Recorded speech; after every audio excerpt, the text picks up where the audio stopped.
welcome to the October 18th Clifton Park Town Board meeting. Join me for the Pledge of Allegiance. Pledge of Allegiance To the flag of the United States of America and to the republic for which it stands, one nation, under God, indivisible, with liberty and justice for all. Teresa, if you call the roll. Councilwoman Flood. Here. Councilwoman Sandberg. Here. Councilman Morelli. Here. Councilwoman Wallowitz. Here. Supervisor Barrett. Here. Entertain a motion to approve town board meeting minutes of October 4th. So moved. Second by Ms. Wallowitz, second by Mr. Morelli. Discussion. Councilwoman Flood. Yes. Councilwoman Sandberg. Yes. Councilman Morelli. Yes. Councilwoman Wallowitz. Supervisor Barrett.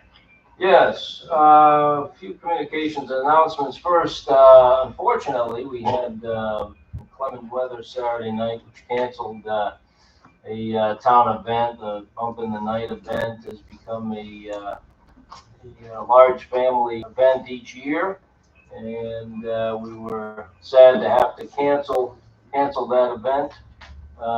We've had perfect weather every year, so I guess we were due, unfortunately. But I want to thank everybody that worked hard on that to prepare. I know there were jack-o'-lanterns that were prepared by the Boy Scouts. They're throughout the town. We got a few out front here too, so we got some decorations from the evening. But just want to thank everybody, and we'll have that event again next year. Tomorrow, the Ashdown Bridge will open, and therefore the Ashdown Road will reopen to all normal traffic. Right now, it's been closed for local traffic only. And so the bridge project, the replacement project, will be done by the close of business tomorrow. So the county will be getting out a brief press release on that. Just want to let everybody know the new town center park at exit 9. We've completed a lengthy planning process for that park.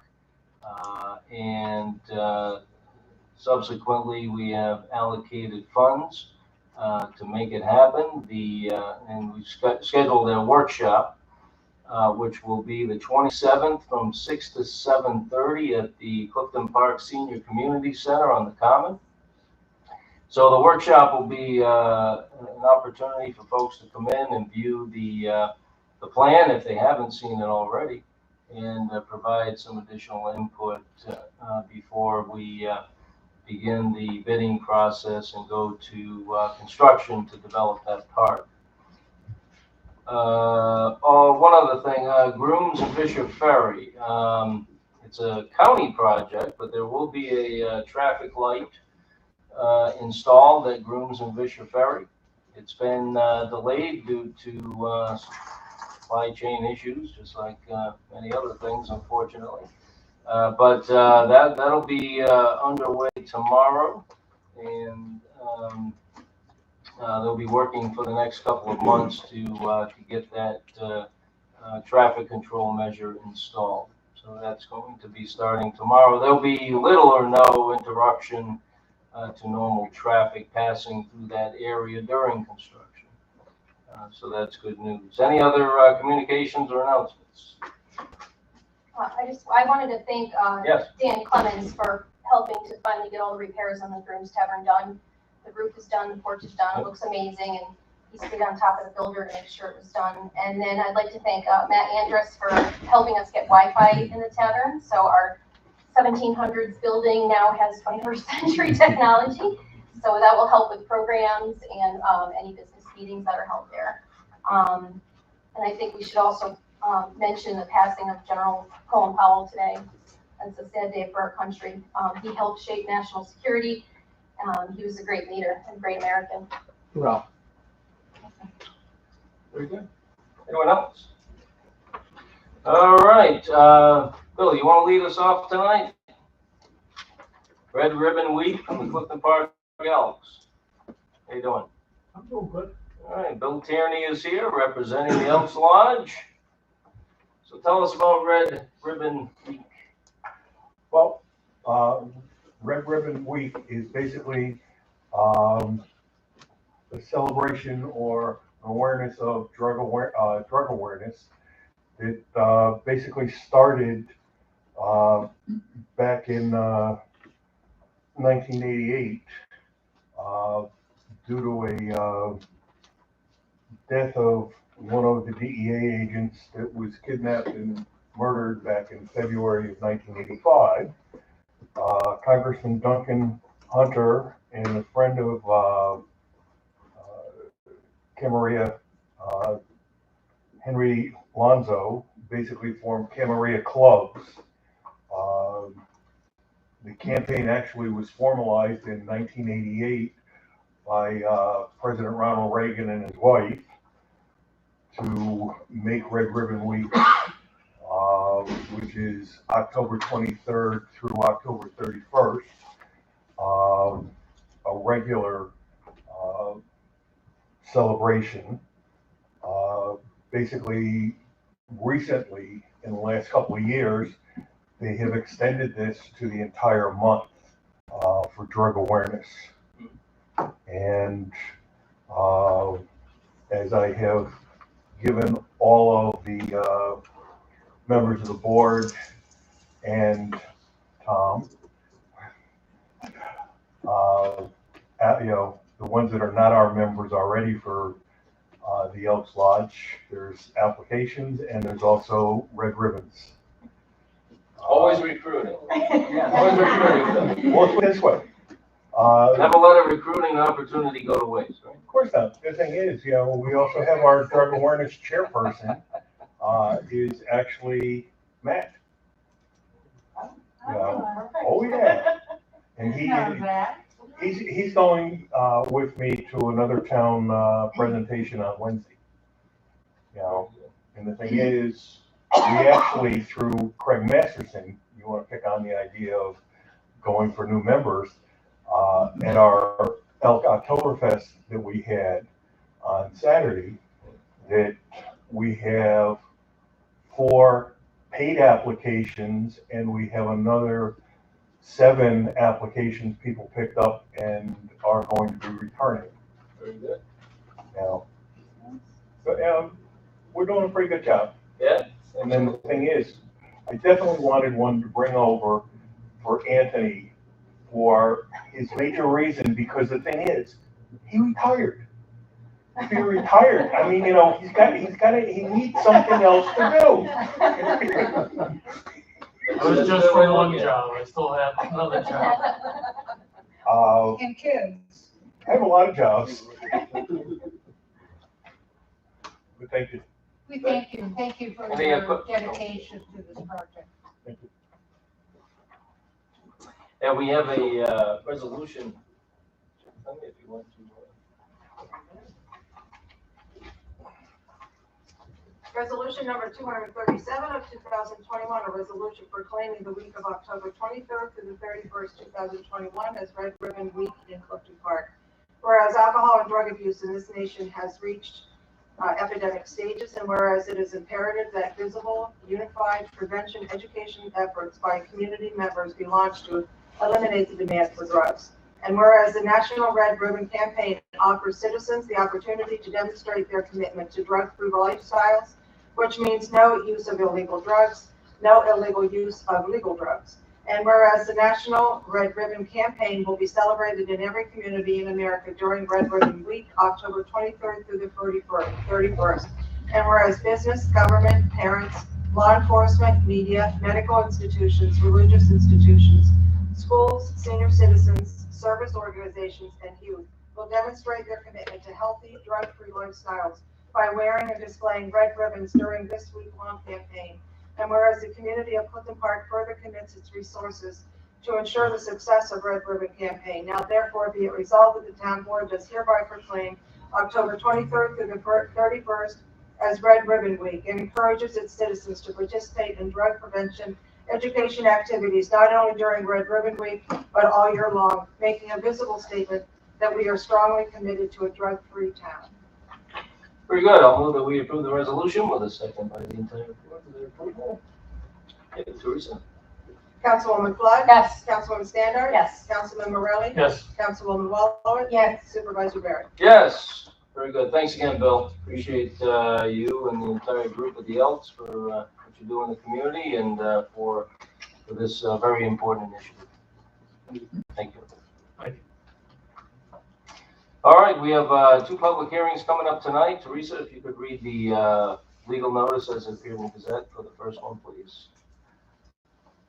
Town of Clifton Park, County of Saratoga, State of New York, notice of public hearing regarding proposed amendments and revisions to Chapter 153 of the Town Code relative to the Bishop Ferry Nature and Historic Preserve. Please take notice that the Town Board of the Town of Clifton Park will conduct a public hearing on October 18, 2021 at 7:05 p.m. in the Woodman Borough Meeting Room in the Town Office Building located at 1 Town Hall Plaza, Town of Clifton Park, County of Saratoga, State of New York, to consider revisions and amendments to the town's code relative to the Bishop Ferry Nature and Historic Preserve.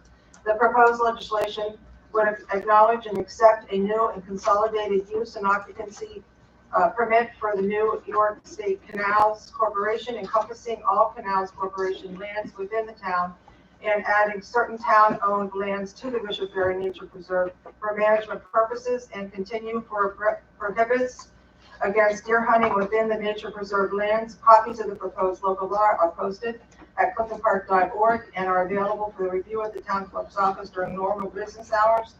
And it was in the October 6th, 2021 Daily Gazette. Very good, thank you. We've had some issues arise and questions unanswered about relative to the property known as the Bishop Ferry Nature Preserve. And having a community discussion about some of these questions that have arisen. And I think it's important and a good learning experience for everybody as we consider any changes that might be made in this regard. Of course, the preserve property is owned by New York State, so there's a map here on the board, so we work in conjunction with them on management of the property.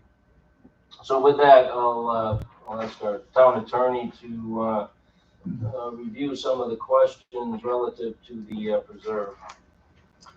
Thank you, Mr. Supervisor. This is a effort to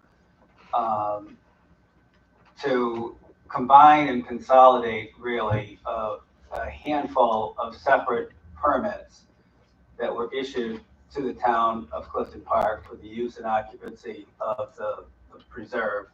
The original permit dates back to 1977, and there were separate permits issued.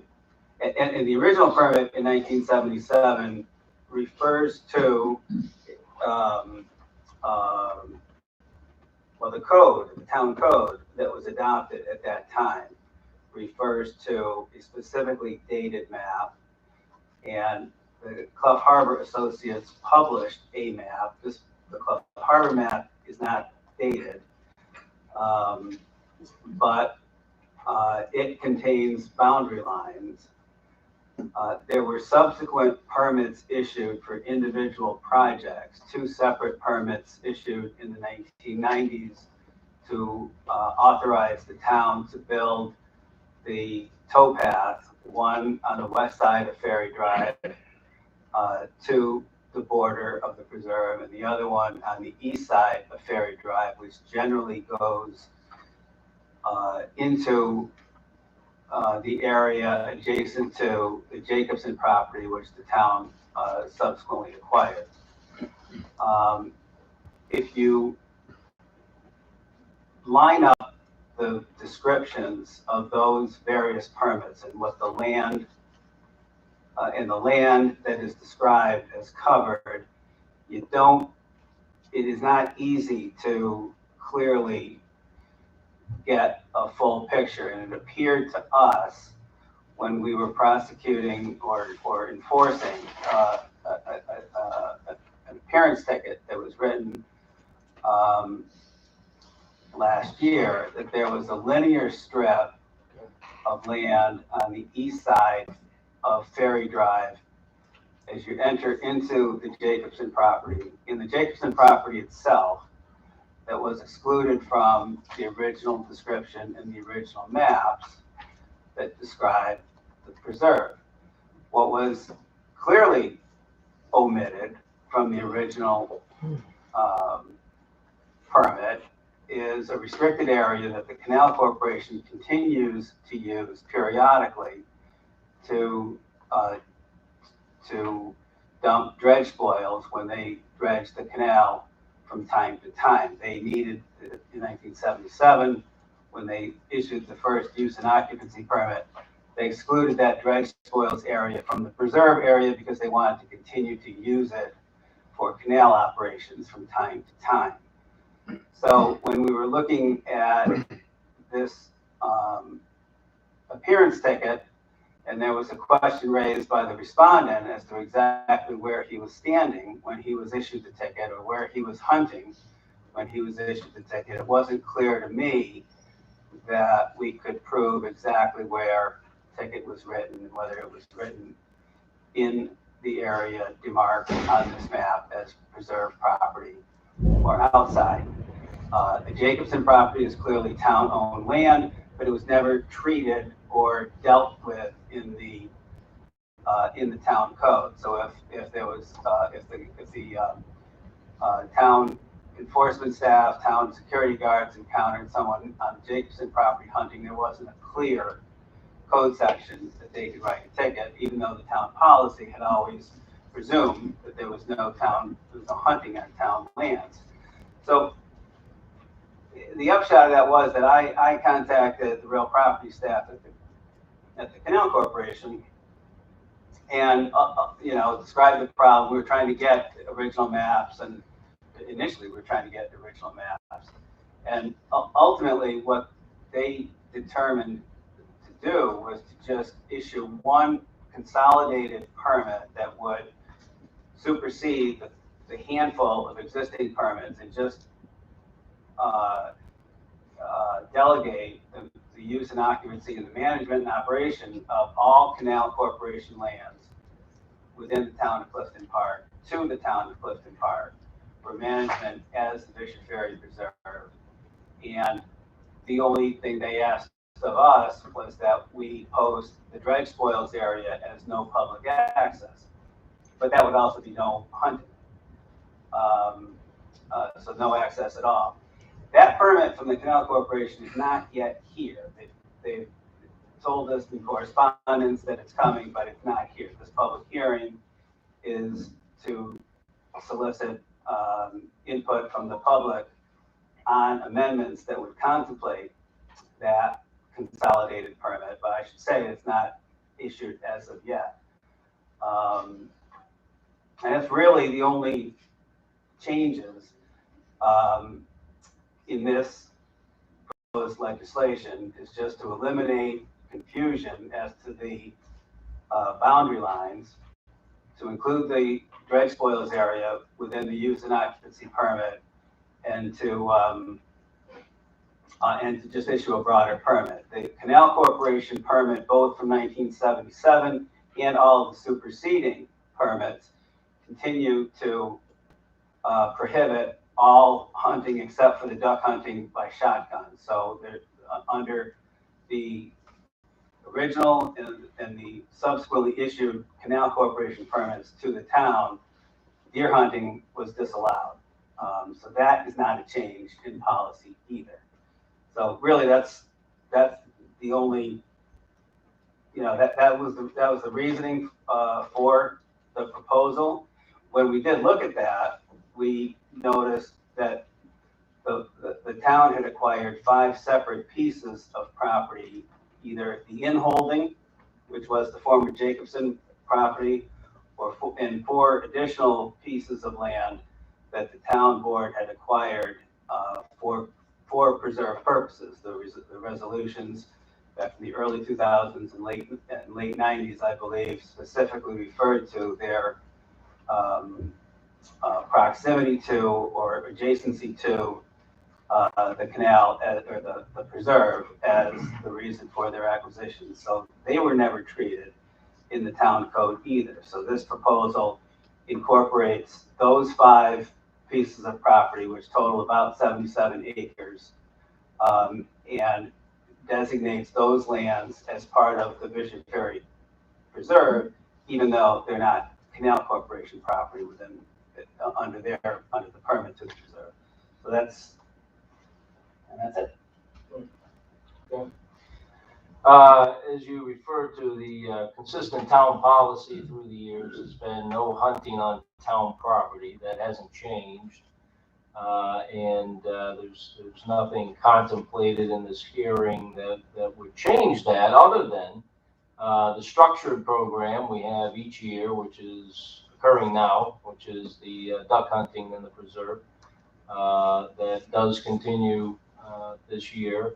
But that is a structured program that where we follow a process, and includes obviously a lot of signage and notification. And there's many more people using the preserve and various sections of the preserve now than there might have been even 5 years ago. Certainly a lot more than 10 or 20 years ago.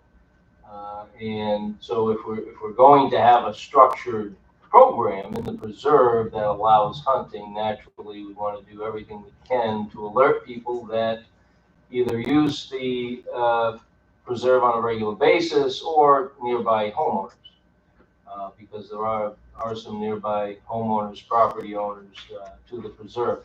The Jacobson parcel that was mentioned, that was a parcel that we purchased off the county auction list a number of years ago. I don't remember the year that we purchased it, but it was probably a good 15 years or so ago or so. And that was a 25-acre parcel that's right in adjacent to the preserve property. So I did want to say we do want to take public comment tonight. Again, I think it's important we do that and get these issues on the table, any unanswered questions, and give the board something to consider moving forward. There's certainly no decisions tonight that'll be made on this matter. So I have a statement I'd like to read too. What's that? I have a statement I'd like to read. Okay. So when a decision might be made, I can't say, but there's certainly not going to be any decisions tonight. So with that being said, All right. go right ahead. Sure. So I'm kind of going to address both amendments, but when I was originally made aware of Amendment 1.22, I was in support of it. I spoke with Town Attorney Tom McCarthy, and I agree that we need to extend the permits so the town has total control over the Vischer Ferry Nature Preserve. It makes it easier to enforce laws when there are no gaps as to where the town owns the land. However, I do not completely agree with this amendment because it includes Part D, which states all hunting and discharge of firearms restricted, including bows of any type. I am an avid outdoors woman and I belong to the Sportsman's Club of Clifton Park, and I believe that sportsmen are true wildlife managers and help keep a balanced ecosystem. As discussed with Mr. McCarthy, I would like to propose in the future that we look into setting aside 1 week of bow hunting in designated areas as we do with firearms for duck hunting. I have spoken to town security and we've had no issues with duck hunting in the decades that we have allowed it. I also have printed reports that show minimal issues over the last 3 years. Bow hunting is a safe way to enjoy the outdoors. According to the DEC website, bow hunting has 0 incidents in 2018, 2019, and 2020 in all of New York State. Bow hunters are thoroughly trained and spend hours reviewing safety before obtaining a license. From a wildlife conservation standpoint, a rather sad statistic is that a deer is struck by a vehicle every 8 minutes. Locally, the Saratoga County Sheriff's handled 264 collisions in 2020, and the state police handled 316, and this does not include collisions that are not reported. So that means almost 600 deer were inhumanely slaughtered or injured by vehicles in just our county last year. I have spoken to a state environmental conservation officer who said that a bow is the safest implement to use when hunting. He went on to say that expanding, not restricting controlled areas, actually helps him to do his job as a viable management tool of wildlife. Bow hunting helps manage illegal hunting, and it keeps firearms out of our preserve. Our number one goal is safety, and sportsmen act as the true caretakers of our land. In regards to the resolution 153-4, the prohibited acts, it bans hunting, target shooting, or discharge of any firearm or bow of any type on any land owned by Clifton Park. The way the amendment is written right now, it includes banning the actual Boys and Girl Scouts from archery in parks. So perhaps verbiage could be included to make exceptions for these groups. I am not in favor of further restrictions to our town residents and sportsmen in accessing our public lands. There should be fair and reasonable access to this taxpayer-funded resource to all people. The Bishop Ferry Nature Preserve is over 900 acres, which is more than enough space for residents to coexist. And moving forward, I think a proposed solution would be a lottery-based permit system through the town clerk's office, similar to what we do for duck hunting right now. Other towns already have a system such as this.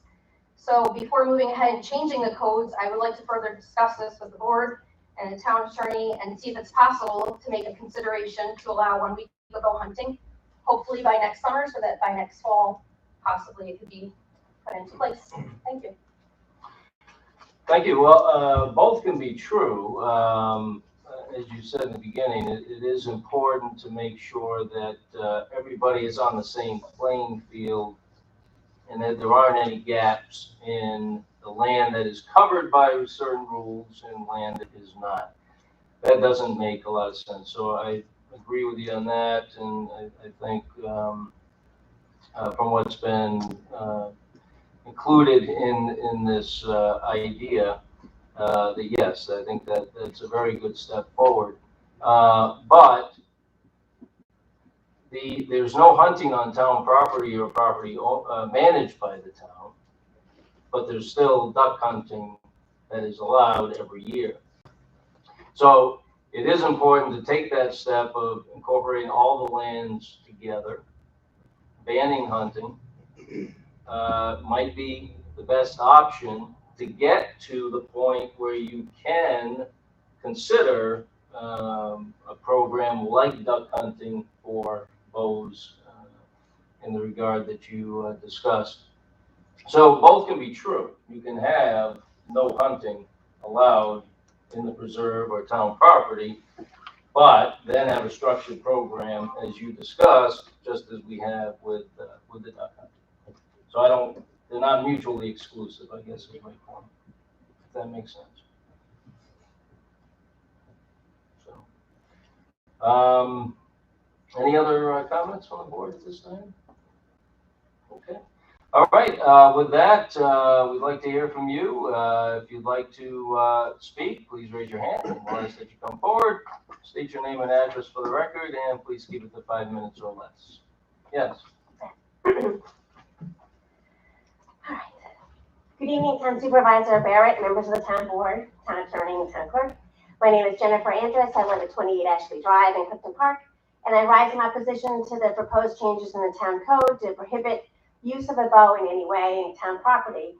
I speak to you not only as a Clifton Park resident, but as a representative of the Southern Saratoga Girl Scout Service Unit.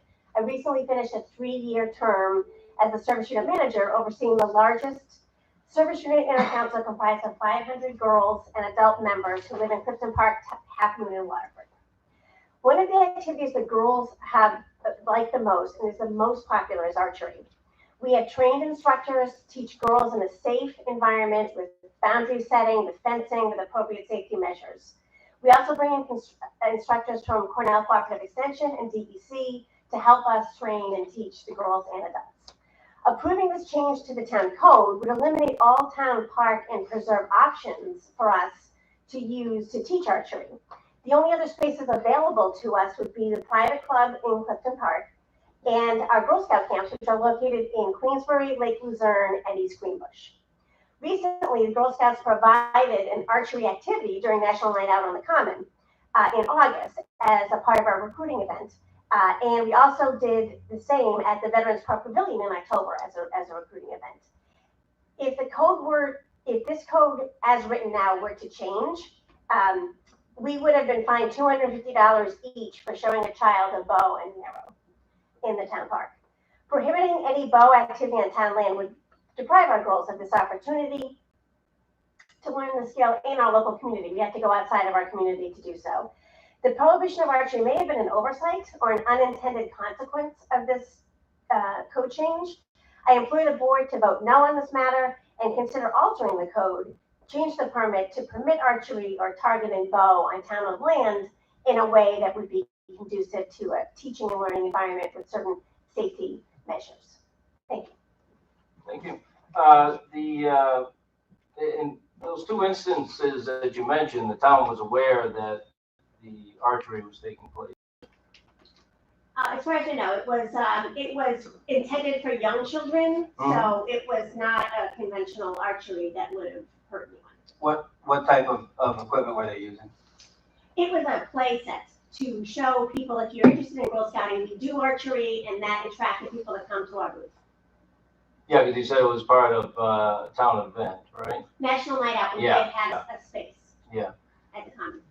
Well, that certainly wouldn't be an issue, and I guess it would be like, if this passed as it was written, you would, certainly if you were going to have any kind of archery in a real form, you would come to the town for reservation of a space to do that. And I'm sure it would be approved. I think we've had archery programs in the past, so I don't foresee, again, it goes back to having a structured environment and a system to get to the point of allowing that type of activity. So if you had like real bows and real arrows and real targets, obviously you want to reserve a space, and we want to know about it so you can, because again, you get to an intersection of many people using different parks. It's just important that we have, we have some idea of what you're doing. But if you're using a play set or something like that, I don't foresee that being an issue. Yeah, certainly the way the draft reads, it wasn't intended to catch up play sets. So it could be optional. Right, it's It very broad. It is broadly written, but it wasn't intended to catch up play sets, so that could be fixed. And we would certainly support that activity on town property in a reserved manner. Okay, anyone else who would like to speak? Yes, sir. Come on up. How you doing tonight? Wonderful. You? Good. Thanks for letting me talk. I'd like to echo Councilwoman Flood's perspectives. Could you state your name, please? I'm sorry, Ken Clayton. Thank you. It's 7 Carpenter Way. Just saying, I'd like to echo Councilwoman Flood's perspectives there. Maybe expand upon that a little bit. Maybe provide some suggestions for other ways for you to consider a balanced approach. I'm not saying I'm a hunter. I have a permit for the Bishop Ferry Preserve. I haven't been down there this year, but I will tell you there definitely needs to be a balance. And I'm quite surprised. Last year, there were probably 10 different groups of people walking into the preserve during the designated hunting season who were clearly not hunters. That I said, did you see the signs that were clearly posted? Did you walk across the caution tape that was spread across? Oh, we didn't even see that. Okay. I don't know what practically more you could be done, but certainly the awareness and the safety of everybody involved is paramount. Sure. And to that extent, I will just offer up a way in which in Quantico, Virginia, at the Marine Corps base, they have set up lanes and designated areas for bow hunting specifically, not guns, where people sign up on a list to basically reserve certain spots during designated hunting season, so you're away from trafficked areas to do that kind of activity, so it is done in a more safe manner. That may be something that you can consider to again provide that balance.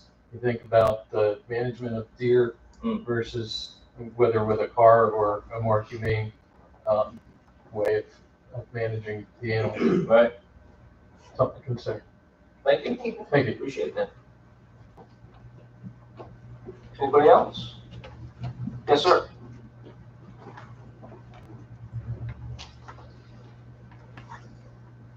Good evening. Hi. Good. My name is Joe Stockbridge. I live at 12 Dunhelmet Drive.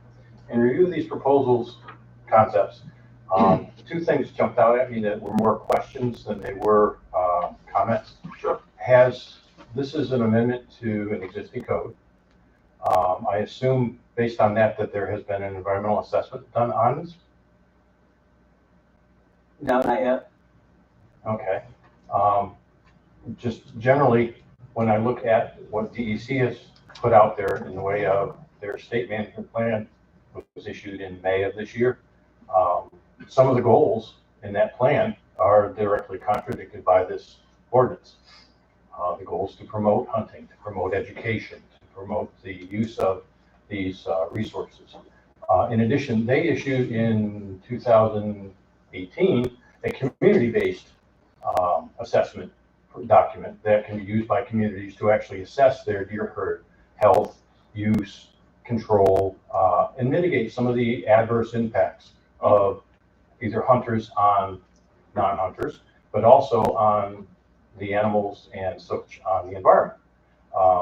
Has anybody looked at, for example, the Cornell program that they have available online to do this assessment and help the town promote the use of these properties? I've noted, and I'm not sure, you use the term policy, and I'm not exactly sure what that means. I've noted in a number of the town's existing facilities, there are already signs of no hunting allowed. Is there a statutory authority for those signs being up? Just the town code. Okay, could you reference the section? Because I looked in the code and could not find it. I think the existing 152 for the Bishop Ferry Preserve. Correct, I understand that. Specifically. I'll use an example. The parcel that was purchased next to Veterans Park. Yeah, Right, that one's posted and as well as signs are up for no hunting. That has not been incorporated into a park as far as I'm aware, is that correct? that's part of, I think, I may even ask Lou Pasquale for some help here in terms of the posting. But that's part of the reasoning for the second public hearing. That's my understanding. You know, is that there are some town-owned lands where as far as I've been here, it's been my understanding that the town policy is not to allow hunting on town lands. But you're right, there are some gaps in the code as to some of the other parcels. So that the second public hearing is intended to address that. So in essence, they're posted as non-hunting allowed, but there's no statutory authority for that. I think the posting itself has statutory authority under the environmental conservation law, doesn't it, Lou? Yes, it does. Yeah. If you post it under the ECL, I think that's statutorily authorized. Okay. The town has, okay. Lastly, if the town was to undertake the comprehensive deer management program, I would assume there would be public comment in regards to that document, and as well as involved agencies.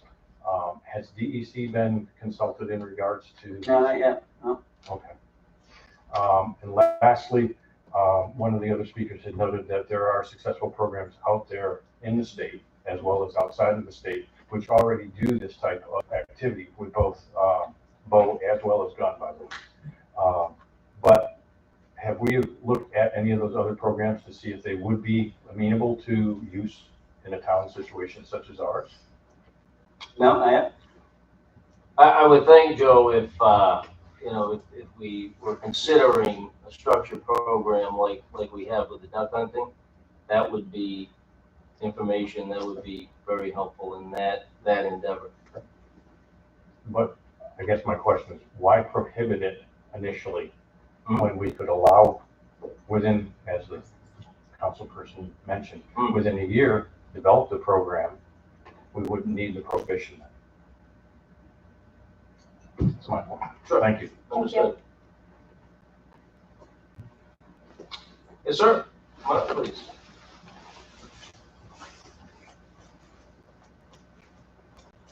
My name's Anthony Mararchi, reside at 19 Colomer, Malta, New York. I'm actually going on record this evening just to ideally provide some literature for the board to review between now and the next meeting. It would be titled Pace Environmental Law Review, Volume 32, Issue 3, written in the summer of 2015, Article 6. Title is A Sitting Duck, the local government regulation of hunting and weapons discharge in the state of New York. Tom and I, or Mr. McCarthy and I, have gone back and forth in regards to this parcel for quite some time. The discussion of a week-long bow season isn't going to be necessary. It is state land. The town was granted in 1977 the authority to oversee actions that at the time were written into law. Law has since changed. I would appreciate some real consideration and some review of this literature as all of this progresses and moves forward before any decisions are made. Absolutely. Thank you. You have a copy for each of us, sir? One of them. Oh, all right. Yeah. Why don't you pass that down, Tony, and I'll have Teresa will be kind enough to make some copies. Anyone else? Yes, sir. Please.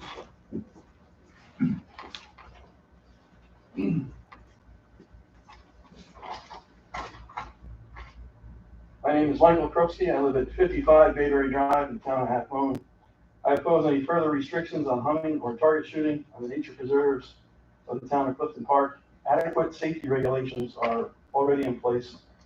The New York State Department of Environmental Conservation requires anyone discharging a firearm to be 500 feet from the nearest building. And anyone discharging an archery bow would be 150 feet from the nearest building. According to the New York State DEC website, these and other regulations resulted in 22 related shooting incidents in 2010 out of the 600,000 people that hunted. In 2019, there were 12 such incidents. I hunted big game and small game in New York State for 36 years and have never been injured while in the field. Public lands are intended to be shared by all residents. Do not unnecessarily further restrict outdoorsmen involved in the shooting sports. Thank you. Thank you. Sir? Anybody else that would like to speak on this matter? Any further comments from the board at this time? I do want to thank everybody for your input and ideas. If you have any further information you'd like to pass along, please do so at any time. Like I said, there certainly won't be any decisions about this tonight, and probably not in the near future that I can tell. But I think it's important, again, that any of these outstanding questions be publicly vetted and discussed and considered. Obviously, we have people working within the town, town staff, whether it be public safety or legal, that have certain concerns about matters that they bring to our attention. And but we always need to weigh both sides of an issue, and that's what we're doing here. I think that's clear. So with that, I will close the public hearing. Have we had any, I know the structured program dealing with duck hunting continues. Any issues so far with that, Lou, this week? The signs are up, barrier tape is up, Right. but we still got some residents still crossing over there. Security's been down there 5 o'clock in the morning, driving back and forth, and they don't see anybody going in, but there'll be a car parked Whipple Creek Ridge, for example, or Ferry Drive, and residents are in there. Lisa got a call over the weekend about, there was a hunter that called her, said there's people in there walking and jogging. Security didn't see anybody. They were down there 3-4 hours at a time. Okay. All right. Well, Yeah, I don't know how you can miss those signs. I was down there Saturday morning at 5:30 when the sun was coming up as well. And there was people that drove up, walked up to the sign and did turn away and leave because they read the sign. And it crosses the entire path. So you have to literally go under it, around it. You have to completely ignore it. Yeah, and, there are people, this time of year that are not pleased with the fact that they cannot, as far as what's posted, that not to use the preserve for recreation for this week. For 1 week out of 52. Due to the activity that is occurring. So, there are some people that aren't happy about that, but it is for a very limited amount of time, and we know what time of the year it's going to be each and every year. And it's not the entire preserve either, because there's Right. there's a part on Ferry Road going north where people can still use it, and it says no hunting beyond this point. So Right. it's not even the entire preserve; it's closed off. Right. So, again, we try to balance it for everybody and do the best we can through the years to do it fairly and equitably. So, all right, with that, we'll close the public hearing. Teresa, if you could read the legal notice for the second one, please. Town of Clifton Park, County of Saratoga, State of New York, notice of public hearing regarding proposed amendments and revisions to Chapter 153 of the Town Code relative to parks and open spaces. Please take notice that the Town Board of the Town of Clifton Park will conduct a public hearing on October 18, 2021 at 7:07 p.m. in the Wood Memorial Meeting Room, Town Office Building located at 1 Town Hall Plaza, Town of Clifton Park, County of Saratoga, State of New York, to consider revisions and amendments to the Town's Code relative to the lands acquired for park and open space purposes. The proposed legislation would acknowledge the addition of the 155 plus acre Garnsey Park within the town code for enforcement purposes, as well as 97 plus parcels of lands acquired in 2018 from Saratoga Plan adjacent to the park. The proposal also extends the town's prohibiting on hunting and the discharge of firearms on all town-owned lands, including open space lands acquired in conjunction with subdivision and other land use approvals issued by the town's planning board. Copies of the proposed law are posted on the cliftonpark.org and are available for review in the town clerk's office during normal business hours, and it was in the Schenectady Gazette, October 6th. All right, very good. This was referred to during the last hearing, but Tom, do you want to talk about this this matter as well? Really just with the issue, when we started looking at the hunting season relative to the last proposal, and we were getting a couple of calls about what one of the other gentlemen asked about, which was, were specific other parcels mentioned. So like I said, since I've been here, it's been my understanding that the town does not allow hunting on any of its lands. So the proposal that I wrote for the board's consideration was to codify that and to give the security staff code sections to write tickets on if necessary, but I didn't consider this to be a change in town policy, other than to just make it clear. I did think that Garnsey Park should be treated in the town code. There's a chapter heading for it, and there's really no treatment of town-owned open spaces. The generic is it Class A open space, John, that we get? Is it class? Is open spaces classified? Yes, there's Class A and Class B. Open space, Class B is more passive recreation.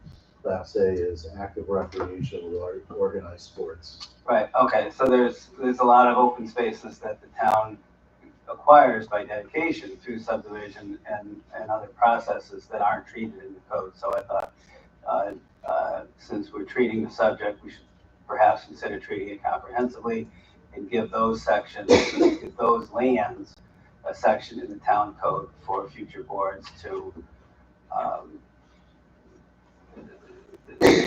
to manage through the town code if they find it desirable to do so. What were some of the areas that people had inquired about, whether they could hunt there or not? Other than Garnsey? Wasn't there a place off Barney Road somewhere, Steve, or?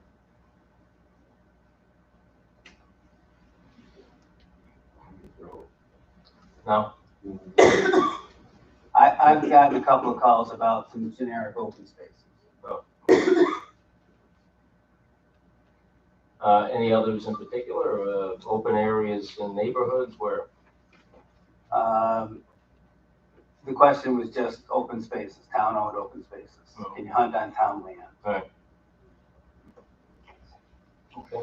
Any comments from the board at this time? Well, that might help if we were to possibly do a week of bow hunting, just like we do duck hunting in the preserve. It might alleviate any problems of people trying to, or asking questions if they can go to these other parks to shoot or to hunt. You know, nobody wants to go down and use their bow and arrow on the Clifton Commons. I mean, we need to be, you know, safe with everybody and reasonable. Right. But it could help alleviate other problems if you were to set aside a week in the preserve, like with duck hunting. Mm-hmm. What about other town parks or preserves? I mean, I think you should start small. I mean, Yeah. because this is new. Right. Right. Okay. And it can be done in a controlled and structured manner, just the way duck hunting is done. Okay. Any comments on this matter? If you do, please raise your hand. We'll ask that you come forward, state your name and address for the record, and please give it the 5 minutes or less. Mr. Stockbridge. Or Mr. Go ahead, Joe. I just want, if we commented on the first one, some of the comments would reflect the second Yeah, one. sure. We don't need to duplicate. Sure. Yes. Yes. Thank you. Come on up, sir. Ian Friedman, 8 Birdwood Drive. They don't. How you doing? All these proposed amendments, in each of the amendments, you say with no exceptions. Like 59-1, where you say an exception for an event sanctioned by the town board, Mhm. where you say any exception in the 4 instances of 153. You should put that in there, because there's always going to be somebody that's going to come to the town Mhm. for an exception, and by saying with no exceptions, you don't allow that. And if you look in 153, there are 4 sections where you've specifically said no exceptions of any kind. Okay. And that it just leaves no room for any exceptions, Okay. town authorized or otherwise. And that's the only comment about 153 that I had. Okay. Thank you. Thank you. Appreciate it. Anyone else? Yes, sir. Oh, this gentleman has his hand up. Yeah, come on up, Ken. You can see my name again? Ken Clayton, right? Ken Clayton, that's it. 7 Gardner Way. Since you were asking about people inquiring about other areas, Yeah. unfortunately, I wasn't aware several years ago when Dwaskill Preserve was Oh, yeah. formed. Sure. I took my first turkey in what is now the Dwaskill before the town took over management of it. Oh, So that is another area, and Garnsey, I appreciate maybe wanting to start small with a new program, but like this gentleman was, the guy in blue back here, was saying, maybe we don't need to start small because there's already examples out there, whether it's in the state or other examples that I gave where we could set it up and be reasonable and balanced approach to maintaining safety and recreational use by everybody. Mhm. So I would suggest looking at all of our town parks, not just the district. Sure. Understood. Thank you. Carlos, come on up. Thank you. How are you? Slowly.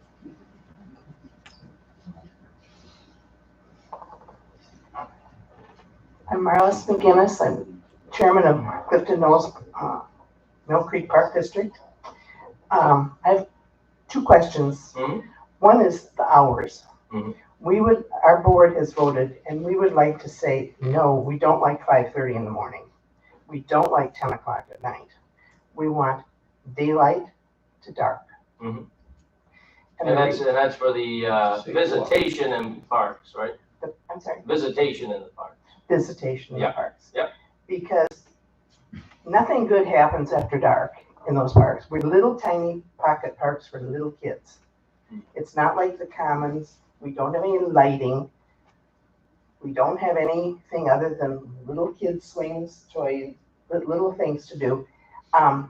It's a good place for drugs, alcohol, and sex. Let's be honest. That's what we don't want. And so we'd like to change the hours so that we are daylight. Everybody likes to go out and jog before they go to work in the morning. Daylight's fine. We don't care. It's not always daylight at 5:30 in the morning. Mhm. Dark means dark. That's what we would like. I know you can't vote on it, but please let us know soon. Okay. The other thing is we have a new neighbor that's concerning me about lots of subjects that I've talked to a lot of people about here. Mhm. But he has a bow and arrow in his yard. And he has no concern for the safety of his neighbors. And so I'm very concerned with anybody saying bow and arrows in the parks, because I know what he's doing in his own yard, and his own neighbors are concerned. It's a concern that not everybody is responsible. There are state laws prohibiting discharging a bow within 125 feet, 150 feet of another neighbor's house. So your enemy is calling the DEC, and they will come, NCOM, they will come. He's in. breaking the law. Yeah, if he's within 150 feet of your house, he's breaking the law. He's within 30 feet of many houses. Well, And Call DEC. called DEC. Yeah, he's breaking the law. That's another issue for tonight. Thank you so much. Thank you. And one Appreciate more thing, Sure did. with the request about changing the hours. Yeah. You have to realize that 1 week of duck hunting, the state, DEC allows shooting 30 minutes before dawn.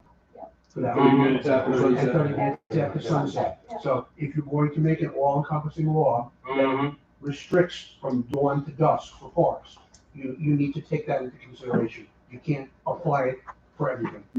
Well, that's true, and if there were a structured program like the duck hunting, for instance, even if the hours were set for all the parks, or just their park, although nobody's gonna hunt in Clifton Holes anymore.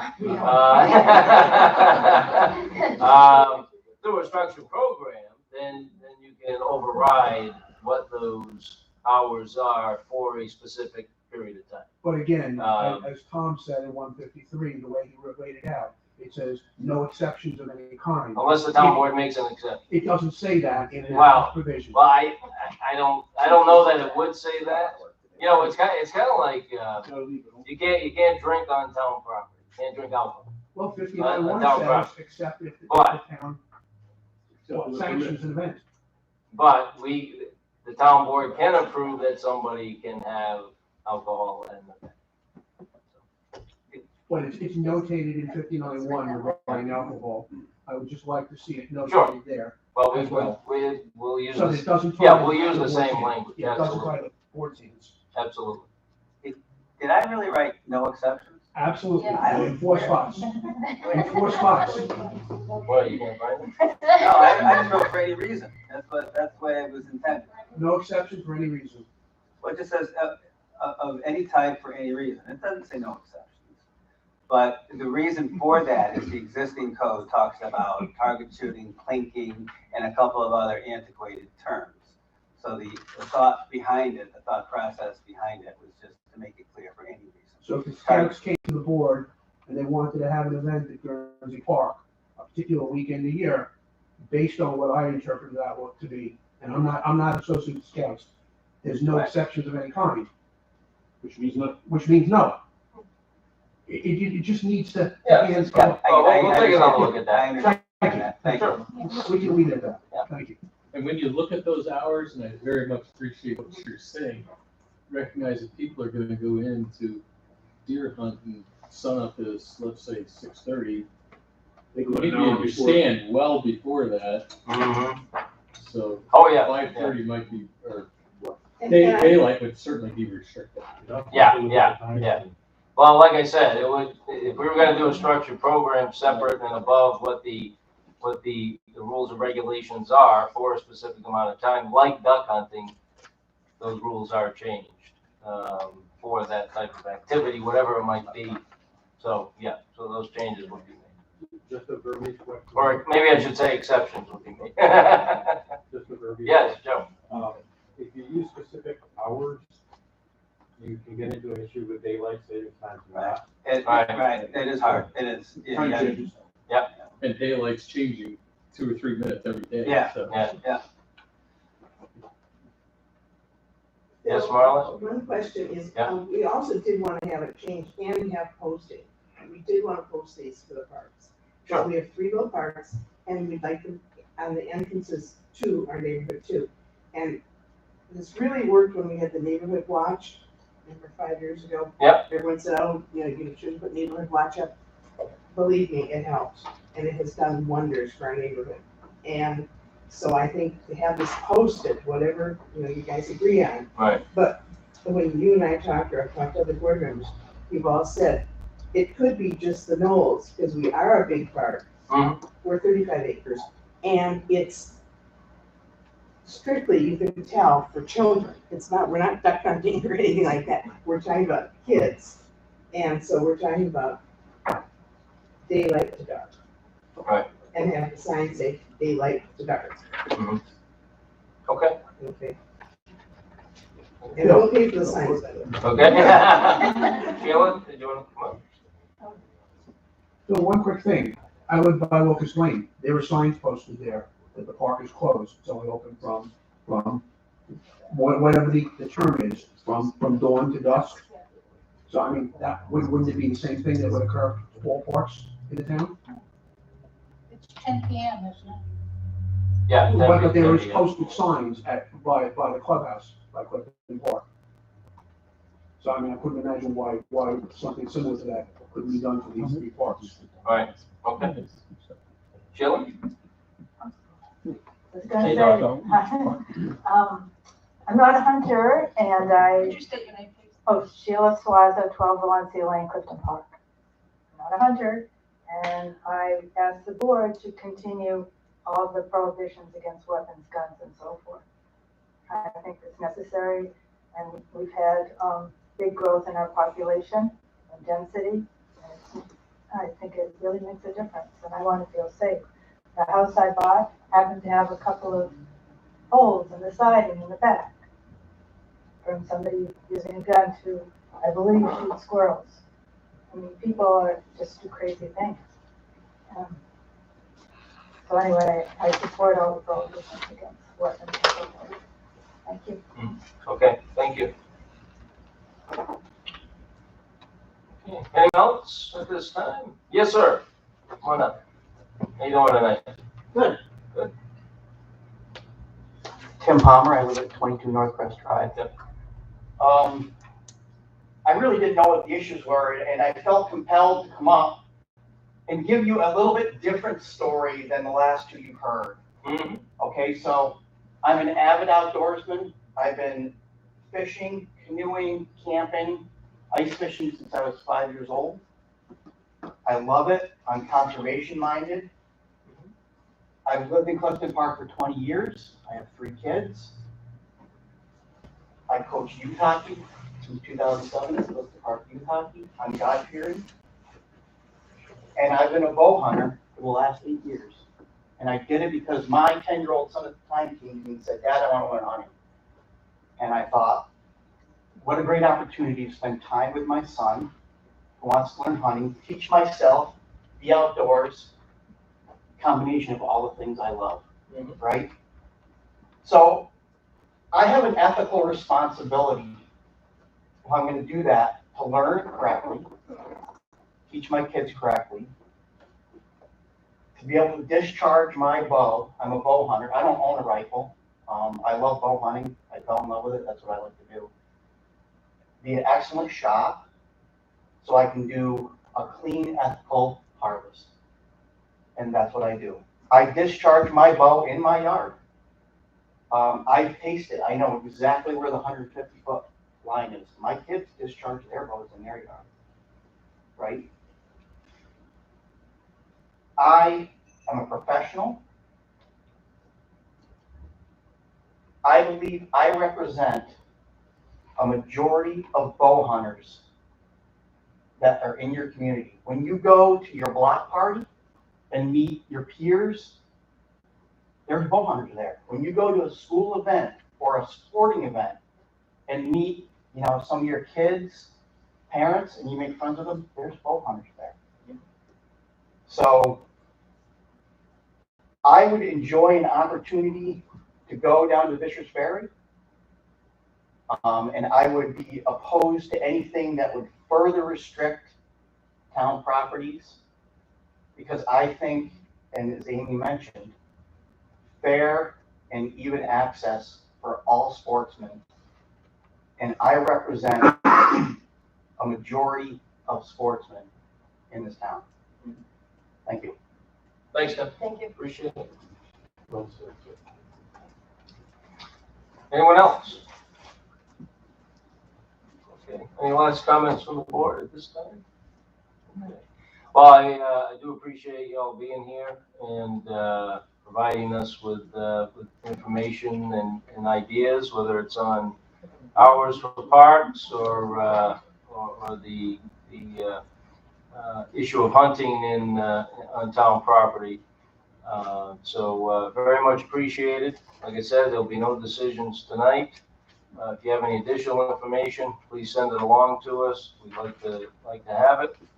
And at some point, I'm sure it'll be another discussion piece at the town board meeting. Okay. All right. With that, we'll close the public hearing. And we have several resolutions. Is that correct, Teresa?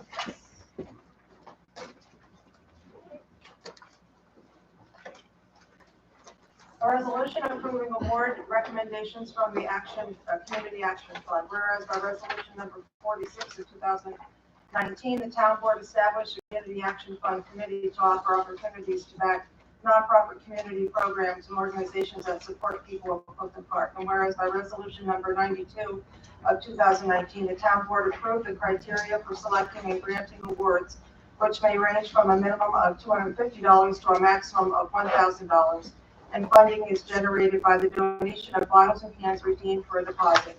And whereas applications for Community Action Fund grants were received by September 30th, 2021, and on October 13th, 2021, the Community Action Fund Committee, consisting of Supervisor Barrett, Councilwoman Wallowit, and community members Alicia Jacobs, Janine Micah, Matt Groton, and Greg Sesney, met to review all applications and make recommendations to award the funds totaling $16,264.14. Now therefore be it resolved that the comptroller is authorized to increase general fund community watch donations in the amount of $16,264.14 and to issue checks totaling $16,264.14 per the attached list to be paid from general fund community programs, Community Action Fund.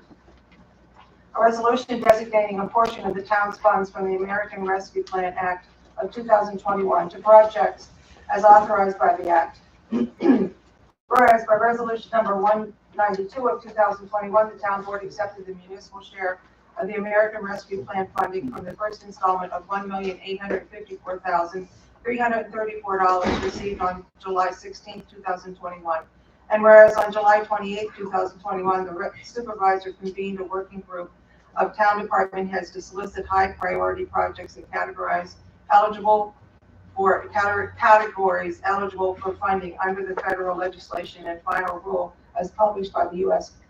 Department of Treasury. And whereas the town board has held multiple discussions at town board meetings regarding options for allocating ARPA funds, and whereas following discussion of the high priority infrastructure projects and eligibility for not-for-profit funding at the town board meeting of September 20th, 2021, Supervisor Barrett made a motion followed by a second on the motion from Councilman Morelli to allocate a portion of the ARPA funds to the following eligible categories: $450,000 for emergency generators for the Clifton Park Sewer District Number 1, $350,000 for stormwater upgrades and repairs, $60,000 for engineering services to begin to analyze the options to upgrade gasoline pumps operated and maintained by the Highway Department, and $200,000 to distribute to not-for-profit entities serving the residents of Clifton Park to respond to impacts from the coronavirus pandemic and related governmental policies.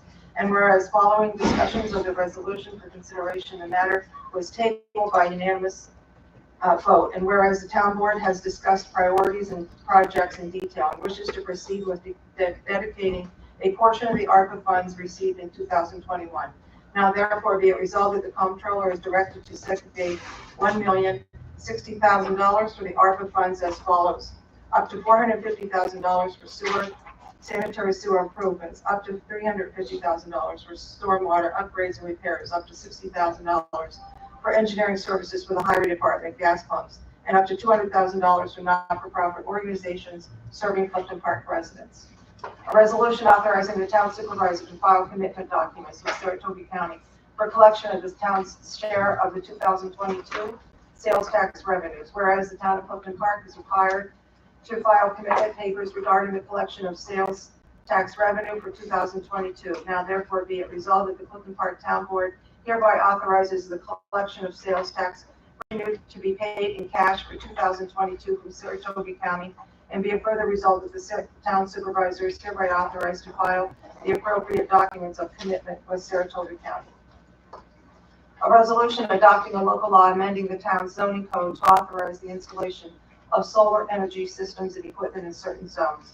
Whereas by local law number 9 of 2011, the town board authorized the siting of ground-mounted solar arrays within the R1, R3, CR, HR, and HM zones. And whereas by local law numbers 2 and 5 of 2021, the town board imposed a moratorium on the processing of new applications for site plan or special use approval of new solar energy installation systems or equipment pending further study of the effects of change in increased state and federal incentives for solar energy development on local zoning and planning determinations within the town through October 11th, 2021. And whereas Planning Director John Otto and consultants Freeman Peterson Incorporated proposed a 3-tier classification system for categorizing solar energy systems and equipment based upon their capacity, consistent with the guidelines from the New York State Solar Guidebook and the Model Local Solar Zoning Law as published by NYSERDA, and recommended zoning code changes to authorize their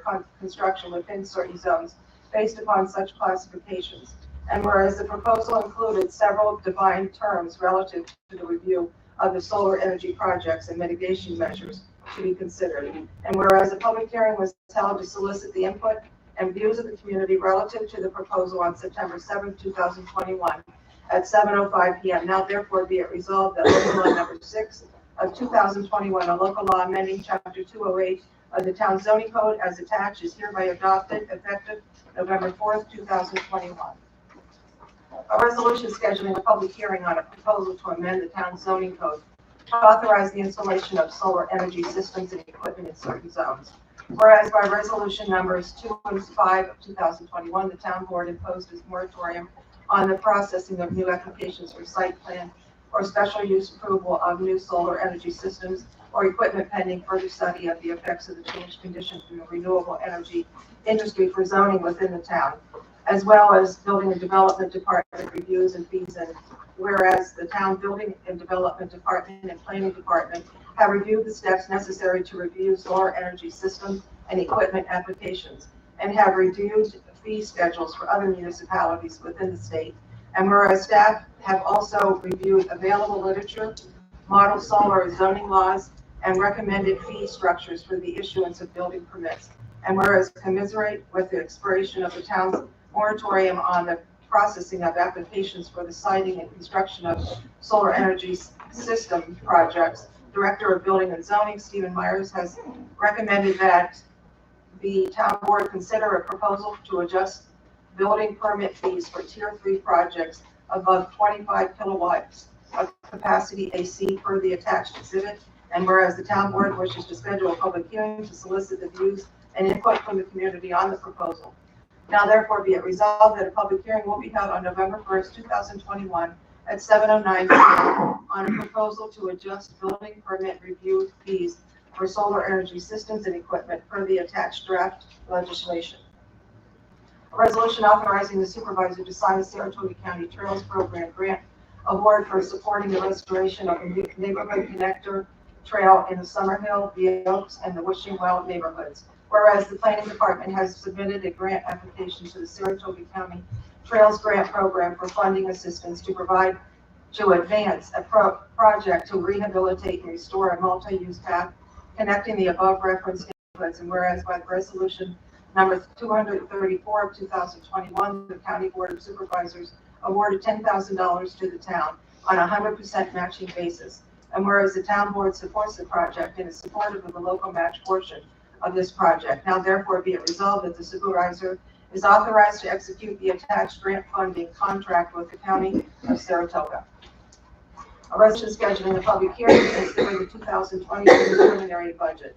Whereas the town board wishes to obtain comment regarding the 2022 preliminary budget, and whereas salaries of the town elected officials as proposed are attached. Now therefore be it resolved that a public hearing is hereby scheduled for Thursday, November 4th, 2021 at 7:02 p.m. in the Wood Memorial Room, 1 Town Hall Plaza, Clifton Park, New York, to consider the 2022 preliminary budget, and be it further resolved that the town clerk publish appropriate notice of same.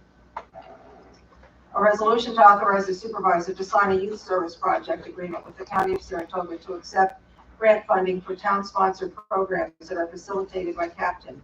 Whereas the Saratoga County Board of Supervisors has approved an agreement with the town offering grant funding for youth development projects in Clifton Park. And whereas the town board wishes to continue to sponsor CPR courses conducted by Captain Community Human Services Incorporated. And whereas both the county and the town desires to formalize the continued agreement for services provided during this year 2021. Now therefore be it resolved that the supervisor is authorized to sign the attached agreement with the Saratoga County for the year 2021, and be it further resolved that the town accepts grant funding from Saratoga County for sponsorships of the CPR program per the attachment in the amount of $789. A resolution authorizing the installation of guide rails along a portion of Plank and Navin roads by Town and County Bridge and Rail, Albany, New York. Whereas the Highway Superintendent Dan Boyd requested authorization to accept a proposal for installation of guardrails along Plank and Navin roads along recently installed culverts. And whereas by resolution number 48 of 2021, the town board adopted procurement policy number 16, which allows that the town, at its discretion and following the guidelines set forth in General Municipal Law 1, Chapter 103, may procure goods including apparatus, materials, equipment, and supplies and services by piggybacking through publicly bid contracts of another municipality using best value criteria. And whereas Town and County Bridge and Rail, TCBR, is currently under contract with Franklin County for guardrail installation processes. And whereas Superintendent Bull has advised that the services provided by TCBR will meet the needs of the Highway Department with pricing available through piggybacking on its contract with Franklin County Contract 5. Now therefore be it resolved that the Highway Department is authorized to accept the proposal from TCBR, P.O. Box 16395, Albany, New York, for the attached an amount not to exceed $16,624 to be paid from Highway Fund, Highway Construction, Traffic Safety. Very good. Thank you, Teresa. Any questions on the resolutions? Okay. One thing I looked up during our discussion, the town, for those that aren't aware, we do partner with the Sportsman Club on a archery program for kids 9 years old, 9 or older.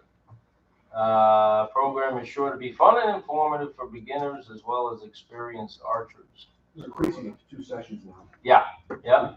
We had to turn away this year. Yeah, we had 2 sessions and perhaps, an expansion. No, probably a second day, 2 more sessions, 2 different days. Or have sessions with multiple days. So you can, instead of, we can extend the session itself as well as add another session. Yeah. So there was a session in the morning and a session in the afternoon. They were both fully booked. Yeah. And there were people who they couldn't get in. Had to turn away. Yeah, which we don't like to do. Good problem to have. Yeah, it is. And I appreciate your partnership on that very much. So, so let's plan to talk about that. If it's okay with you, we'd like to extend the sessions and add a session. Or maybe we can continue to offer this length of a session and then offer a longer session for those that might be more interested. So let's batter on some ideas. Absolutely. All right, thank you. Thank you. So, All right. Fred, just so you know, we Yes. also have youth leagues that are in the development stage right now for this year. They're gonna be going off, I believe, in December. So, and they're not required to be a member of the Clifton Park program or the Clifton Park. Oh, they're not? No, they're not. Oh, okay. So, Open to the public. they're open to the public. Why don't you, if you can send me some info on that, and, That's great. yeah, we'll help you publicize it. At one point, we had a Cub program, but it just, for the real young children, it just dropped off. So Okay, now it's adult, there's an adult league and there's the youth league. okay. That they It's do. usually And what's that Sundays- age start at? It's usually Sundays in about noon time, and I believe it's like 9 and up. Yeah, okay, similar to this program, yeah. Okay, good. Yeah, we'd love to help you publicize it. All right, Teresa, if you could read the heading on the second resolution, please. Resolution number 238 of 2021, a resolution approving award recommendations from the Community Action Fund. So moved. Second. So, another successful year for the Community Action Fund. For those that aren't aware, it's an opportunity for nonprofits to submit a grant application for funding, and on a smaller level. This year, we have 21 organizations that submitted for funding. The max funding for one grant application is $1,000, and all the money for the program comes from donations of redeemable bottles and cans at the transfer station. So if you utilize the transfer station, you might see as you come into the recycling area on your left-hand side, a couple of sheds. That's where you donate the bottles and cans. We have an arrangement with a company that comes in, picks those up, redeems them, and writes us a check. And that money accumulates during the year. This year was rather easy because we had enough money in that account to fund all the requests as they were submitted. So we had 21 organizations, a little over $16,000. So now you may see on the, and we'll put up a new sign down there to identify all of the recipients as we've done in past years. So that way people that are making donations can actually see where the money's going and who it's going to. You may see an organization with multiple submissions, and that's because they're submitting on behalf of somebody. 9 times out of 10, a Girl Scout or a Boy Scout, because several of the awards each year are going to Silver Award, Gold Award projects, Eagle Scout projects. So this is a great source of funding for those youngsters, as well as many other organizations that serve residents in a town. So it's a great way to help all of these organizations, and we're just proud to offer this program once again. So we'll be back next year. So get those applications in. All right, any discussion? I just want to thank the board members and community members who are set on that board. I love this program. It's a great opportunity for organizations to get some money in a smart way.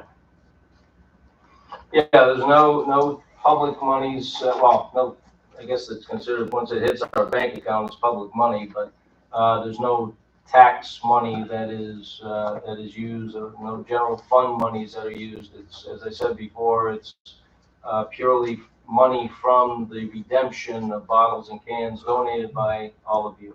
So thank you. All right, Teresa. Councilwoman Flood? Yes. Councilwoman Stander? Yes. Councilmember Rowley? Yes. Councilwoman Wallowitz? Yes. Supervisor Barrett? Yes. Resolution number 239 of 2021, a resolution to designating a portion of the town's funds from the American Rescue Plan Act of 2021 to projects as authorized by the act. So moved. Second. Moved by Mrs. Flood, second by Mr. Morelli.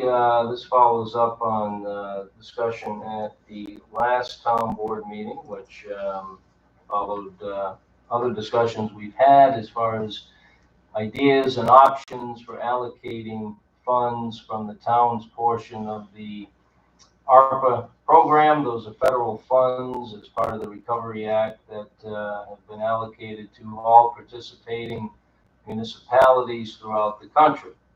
The town of Clifton Park has been allocated a little over $3.8 million.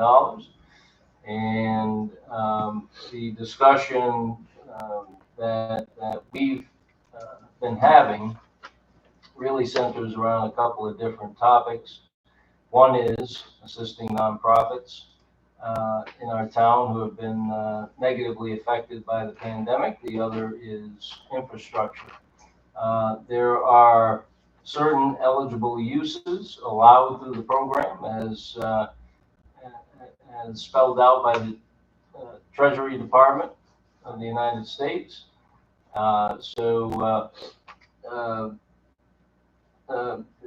Infrastructure such as stormwater, sanitary sewer, those types of uses are eligible per the rules and regulations of the program. As the resolution mentions, the first item is emergency generators for Clifton Park Sewer District number 2. Stormwater upgrades and repairs generally through the town as designated by the Highway Department. $60,000 for engineering services to analyze options to upgrade the gasoline pumps operated and maintained over here at the town complex that are used by many organizations throughout the town, and also the $200,000 for distribution through 2 not-for-profit entities that have been in response to negative impacts that they've experienced through the COVID pandemic. So those were the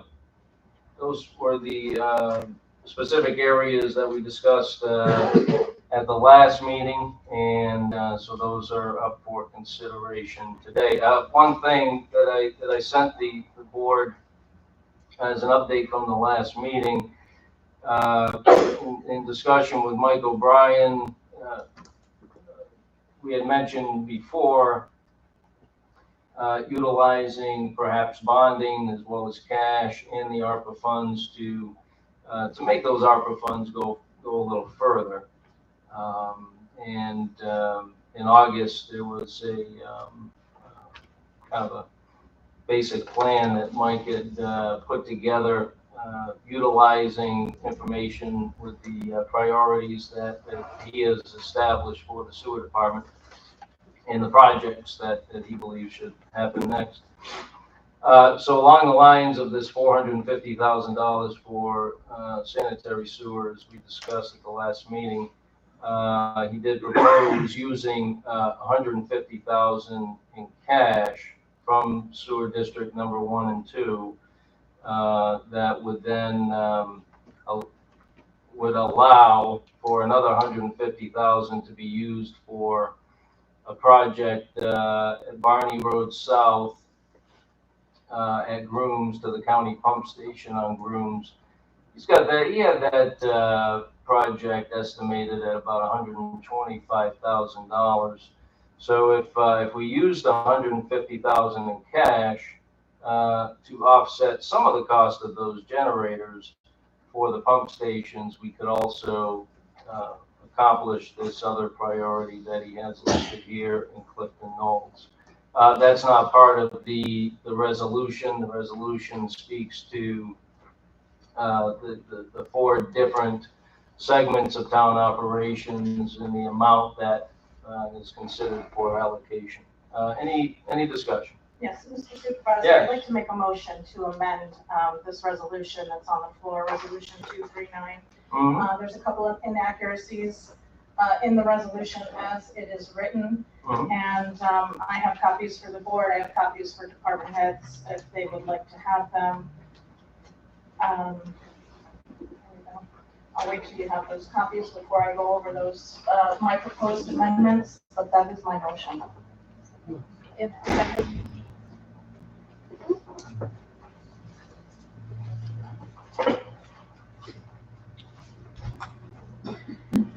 so in the, 1, 2, 3, in the fourth whereas, it was stated that the items that I striked out was Supervisor Barrett read a motion followed by a second on the motion from Councilman Rowley. That is not correct.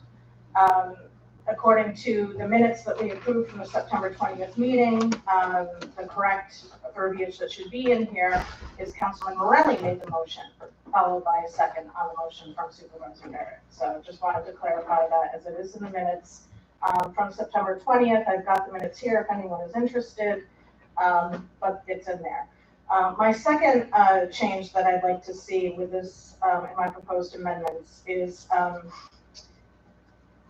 the $450,000 for emergency generators for Clifton Park Sewer District number 2. In past documentation and discussions, we had not just discussed Sewer District number 2, but we had also discussed Sewer District number 1. So in the documentation provided to us by Mike O'Brien, the Clifton Park Sewer District 2 estimated to be about $375,000, but there was also a $75,000 project in Sewer District number 1 for Green Meadow Drive. Is that still the case? Yep. Okay. Yeah, so I actually just that. referred to 1 and 2. I was gonna do that, but go ahead. Okay, so I just added that just for clarification. Yep. So in the past 3 town board meetings, we have asked for specifics. And so what I did was I added these specifics provided to us by Mike O'Brien and Dan Volk, Highway Superintendent, so that we could have all the numbers and all the facts in here so that there's precise clarification on exactly where this money is going. Yep. So those are attached, Schedule A for the sewer department, Schedule B for the highway department for the stormwater slip lining. The 3. Well, one thing on the stormwater.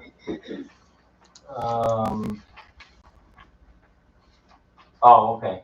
I was gonna say, we still have money that hasn't been spent in the 2021 budget, so that's 63. Yeah, the 63. And then 350, 413, 836. Okay.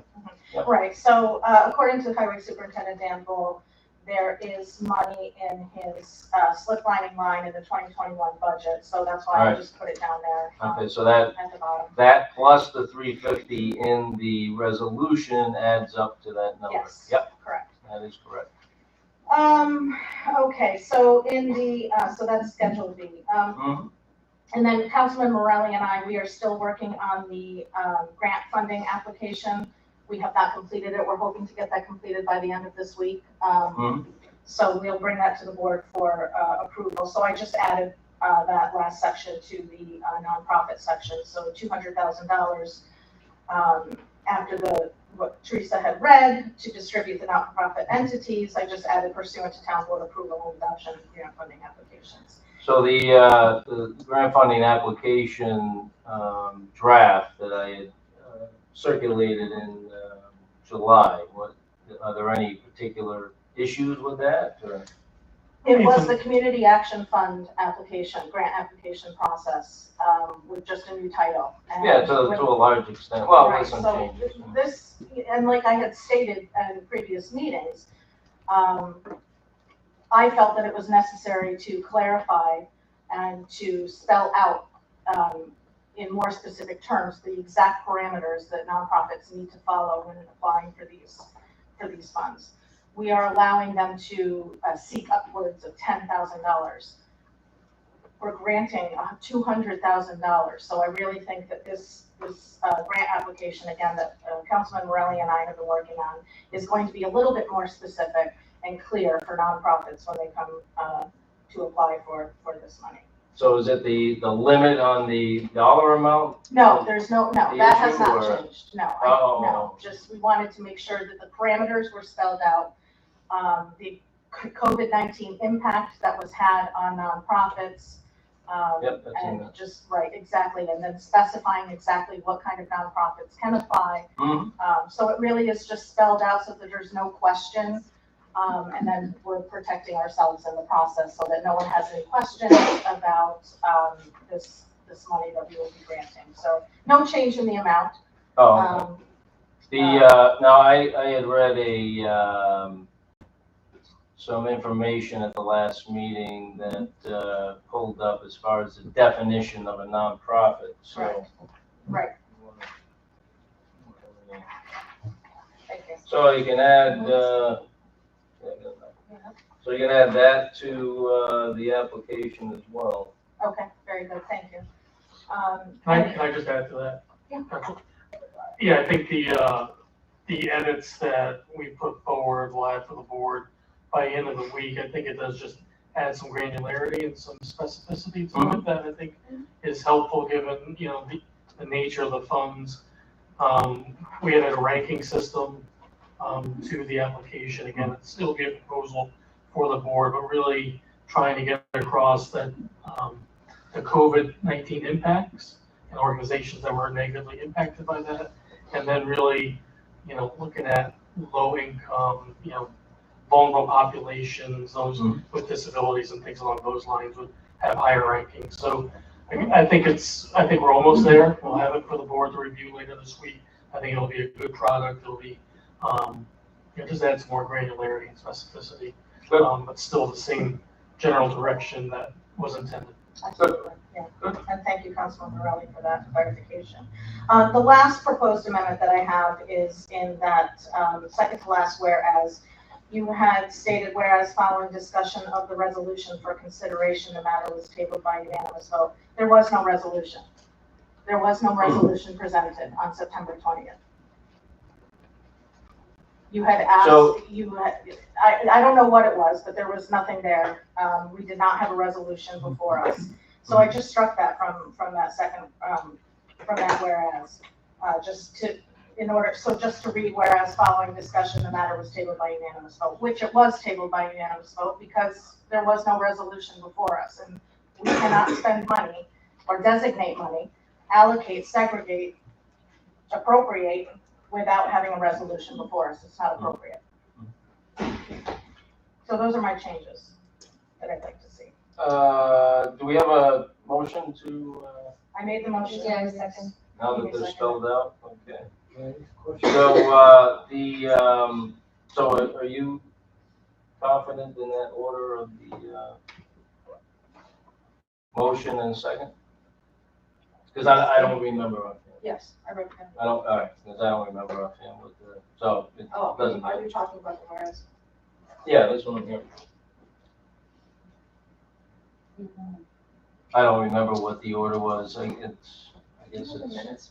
On the I have it, 20th? to be honest. Yeah. Are we talking about the one on the 20th? Yes. I did make that. On the Yeah. 20th. Yeah. Okay. I'm All okay right. with this. All right, good. As far as the striking of resolution for consideration, doesn't change the outcome, so I don't have a problem with that. But when there is a motion and a second, that is a resolution for consideration, the segments of town operations and specifics as to where the money would be allocated were spelled out verbally, and received a motion and a second. So that would be a resolution for consideration. So But- the verbal designation is not a resolution. A Uh, resolution yeah, is a writing form presented to the town board with information on how to allocate or segregate funds. We did not have that. A resolution is a specific proposal in front of the board that We did not have receives a that. motion and a second. We did not have a Yeah, we resolution. did, because I talked about the different areas. But I mean, Again, you know, I it's semantics. Teresa, do you It have a doesn't copy of the matter. resolution presented on September 20th that Mr. Supervisor is referring to? No, because there was no resolution. Okay, well, It it was a was discussion. moved and Thank you, seconded Teresa. with specifics, as to where the money would be allocated. Thank you. That's a Was discussion. resolution for consideration, something that's on the table. It had to be tabled because it required action. Tom, was this a resolution? It wasn't a written resolution, it was just Okay. offered at the board. It wasn't a written resolution? No, it was not a written resolution. Okay, That and is that's correct. what That this is town correct. board, this town board conducts business with written resolutions. Especially when we Well, are yeah, tax suspending typically over $1 we million do. of tax. Yeah, typically we do, and we've had discussions about this, and there was a motion made following the discussion. That's all. And we received a second. Very So I simple. just want to make sure that it's clear, it's out there, there was no resolution. That was. It wasn't a written resolution. It That's wasn't a correct. written resolution. and Right, that's why that it's is tabled. correct. Thank you. All righty. So, at this point, you have all that, Teresa? You have all that, Teresa? Can I ask a question? Okay. All right, very good. At this point, we will vote. Somebody that wants to talk. Did you have I, basically, the thing is, you, using two different terms in here, you say not-for-profit, and then you use non-profit. They're two different terms. Okay. Very good. Well, I think the intention is clear. Is there a difference in definition, Tony, that you're aware of? Well, I just passed Non-profit. around the definition. I don't know It's if a legal it uses those two, but in any event, our- Where we see that. Well, in the changes that Phil had Where you passed have- out, he you have said. the word resolved. You're down where it's resolved, and it's not for profit. And where Amy has been discussing, she says non-profit. Yeah, is there a distinction in those terms? There is. Okay, well, we'll, Okay. like I said, the intention's clear. We'll make sure Thank you for that. we I use didn't know the there was that proper distinction. definition that I just passed out. Yeah, we do have Supervisor Brendan has. All right, definition I for will nonprofit call the and question on the motion on the table. Okay, Teresa? Councilwoman Flood? Yes. Councilwoman Standard? Yes. Councilman Morelli? Yes. Councilwoman Wallowitz? Yes. Supervisor Barrett? Yes, entertain a motion on the resolution that is, what's that? As amended? Yes, correct. Do I have a motion? So moved. Second. Moved by Mrs. Standard, second by Mrs. Flood. Discussion. Okay, Teresa? Councilwoman Flood? Yes. Councilwoman Standard? Yes. Councilman Morelli? Yes. Councilwoman Wallowitz? Yes. Supervisor Barrett? Yes. Resolution number 240 of 2021, a resolution authorizing the town supervisor to file commitment documents with Saratoga County for collection of the town's share of the 2022 sales tax revenues. So moved. Second. Moved by Mrs. Standard, second by Mr. Morelli. This is a bookkeeping, I'm not sure why we have to do this every year. I believe, Unless we don't want the. well, there are, and in many years ago, the town used to send a portion of the sales tax back to the county to reduce Yeah. the county tax bill. And I'm not sure if they still do that right now, but I know the last couple of years, there was at least one town that did. So, Oh, okay. so that's the reason why, I believe. All right, very good. Discussion. Okay, Teresa? Councilwoman Flood? Yes. Councilwoman Standard? Yes. Councilman Morelli? Yes. Councilwoman Wallowitz? Yes. Supervisor Barrett? Yes. Resolution number 241 of 2021, a resolution adopting a local law amending the town's zoning code to authorize the installation of solar energy systems and equipment in certain zones. So moved. Second? Moved by Mr. Morelli, second by Mrs. Standard. John, anything to report since the hearing? Just that the public hearing and secret determination was issued in September. At that time, we received the presentation relative to the code changes. We also read the recommendation from the Saratoga County Planning Board at that time. And not to jump ahead, but the scheduling of a public hearing in regards to fee changes was basically of substance. The biggest concern that we heard from that public hearing, and that would have been a substantial change to this local law being proposed this evening, so that's why that's being broken out as a separate public hearing and amendment to a different section of the code that deals with fee schedules. Very good. All right, well, we've had this information for an extended period of time, and any comments, discussion at this time? I mean, I would just Mr. Morelli. applaud the board, the planning staff, and the public. This is a long process. I think we kicked this off in November of last year because there was a lot of concerns about where we were putting these solar farms and some areas of the code that didn't allow it, that maybe made sense. So I think, we took our time. We had a lot of public input. I applaud our planning director, John Scavo, and his efforts, and the rest of the planning staff. But I think this is really the right outcome for the town. It reduces ambiguity. Obviously, I spent some time on the planning board, and this ambiguity that is in the code currently was a problem for the planning board to work through with applicants. And I think this really cleans that up a bit, and it puts a lot of the onus on the planning board to look at each individual project and each individual zone as to what makes sense going forward. Yeah, as you develop a code and you have it in place, and then over a period of time, different types of projects come in, different questions arise, and leads to processes such as this. So I want to thank John and the planning office, and I think we have a much better product now. Okay. Teresa? Councilwoman Flood? Yes. Councilwoman Stander? Yes. Councilman Morelli? Yes. Councilwoman Walowitz? Yes. Supervisor Barrett? Yes. Resolution number 242 of 2021, a resolution scheduling a public hearing on a proposal to amend the town zoning code to authorize the installation of solar energy systems and equipment in certain zones. Oh, I'm sorry. Moved by Mrs. Stander, second by Mrs. Flood. Discussion. Okay. Teresa? Councilwoman Flood? Yes. Councilwoman Stander? Yes. Councilman Morelli? Yes. Councilwoman Walowitz? Yes. Supervisor Barrett? Yes. Resolution number 243 of 2021, a resolution authorizing the supervisor to sign a Saratoga County Trails Program grant award contract for supporting the restoration of a neighborhood connector trail in the Summerhill, the Oaks, and the Wishing Well neighborhoods. So moved.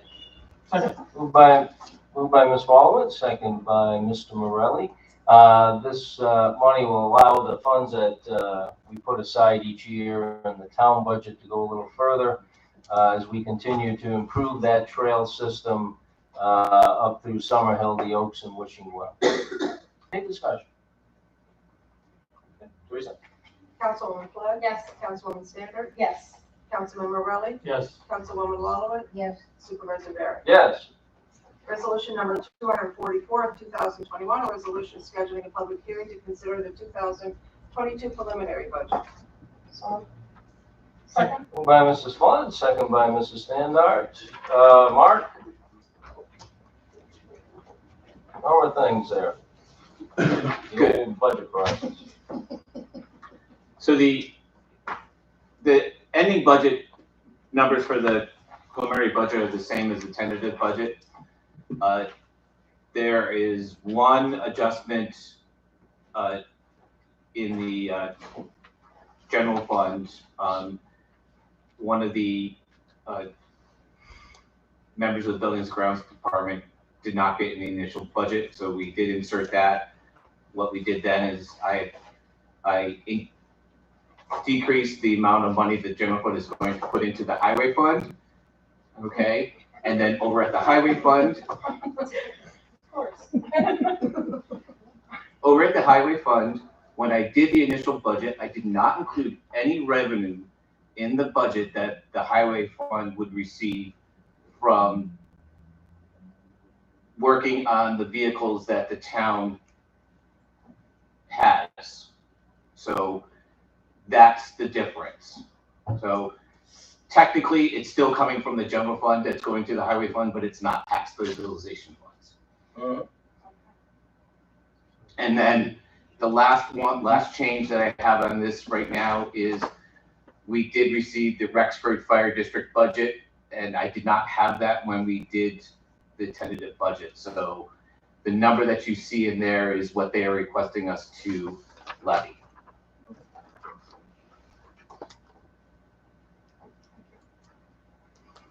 Okay, any questions, comments? Okay, Teresa? I have a question. Oh, yeah. Mark, what amendments were made after the workshops? Those are the only adjustments I made. So those are the only adjustments that you were told to make after the workshops? No one told me to make any adjustments. Okay. So I'll wait for the public hearing. Okay, Teresa? Councilwoman Flood? Yes. Councilwoman Standard? Yes. Councilman Morelli? Yes. Councilwoman Wallowit? Yes. Supervisor Barrett? Yes. Resolution number 245 of 2021, a resolution to authorize the supervisor to sign a youth service project agreement with the County of Saratoga to accept grant funding for town-sponsored programs that are facilitated by township. So moved. Second. Moved by Mrs. Standard, second by Ms. Wallowit, and we do want to continue these programs that were negatively affected by COVID, as you might imagine, but continuing them is very important for our community. Teresa? Councilwoman Flood? Yes. Councilwoman Standard? Yes. Councilman Morelli? Yes. Councilwoman Wallowit? Yes. Supervisor Barrett? Yes. Resolution number 246 of 2021, a resolution authorizing the installation of guide rails along a portion of Pine and Nadler roads by Town and County Bridge and Rail, Albany, New York. So moved. Second. Moved by Mrs. Standard, second by Mrs. Flood. Dan? So Town and County Bridge and Rail has done a lot of jobs for us in the past. They haven't been doing a lot of work for us as of recent because we've been taking a lot of the repair and construction jobs ourselves. This one's a little out of our wheelhouse. We recently did jobs on Plank Road and Nadler Road and replaced the culverts there to improve some stormwater drainage. Although the topography, terrain, whatever you want to call it, of the work zones haven't changed, the clearing of the sites and the work that has been done has given the visualization that these areas may be considered dangerous, even though nothing has changed. So we're just to be on the safe side, we're putting in safety measures to bring people back to a feeling of safety. So we're going to be putting in guide rails, just to refer, guide rails, not guardrails. They're guide rails. Guide rails, guide you, not to save you. So Town and County Bridge and Rail, they're soup to nuts, and this is piggybacking off the Franklin County contract. Ballston has used them, Town of Half Moon has used them. Like I said, we've used them in the past, so they've been great with us, and they take care of the whole thing. It's very nice. Down to traffic safety. Now, with the new system that's there post-construction, there's no longer a pipe, so obviously it's a much better situation. However, there's still sediment that's moving down into the area of the culvert. Yep. So John likes to use this word a lot. Glacial till.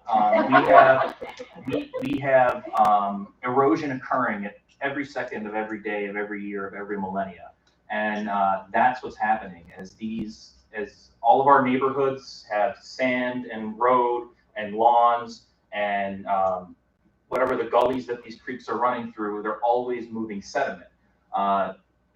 Oceans, or I should say, seas become marshes, marshes become swamps, swamps become plains. That's how it's happening. So we're working through that natural course of biological magnification. So there's always been a sediment issue there, which was filling up the pipe and filling up the drainage system. But it appears that some of that sediment has moved further down the drainage channel. It'll be working its way towards the Wasville. To that area. So I don't know if it'll ever get to a point where enough sediment moves down there that might really impede significantly the flow of water underneath Nadler Road. Oh, absolutely. But, Yeah. so what do we need to do to make sure that we're maintaining it and it doesn't get to that point?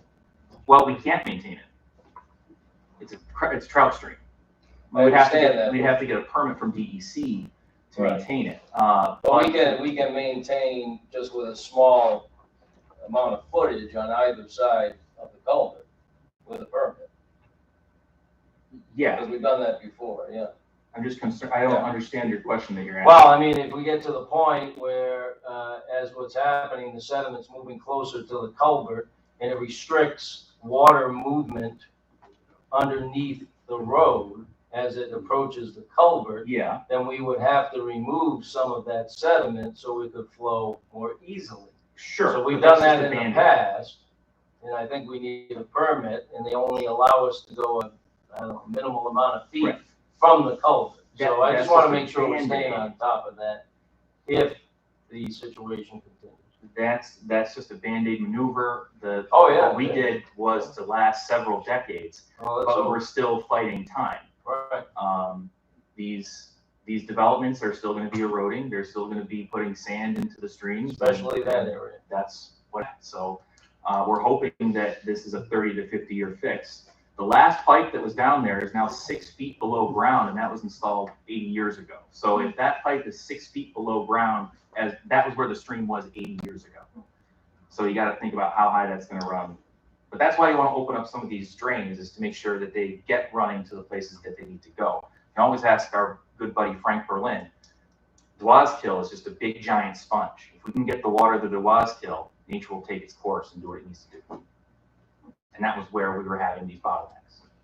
And among other places, but we're going to be working on that.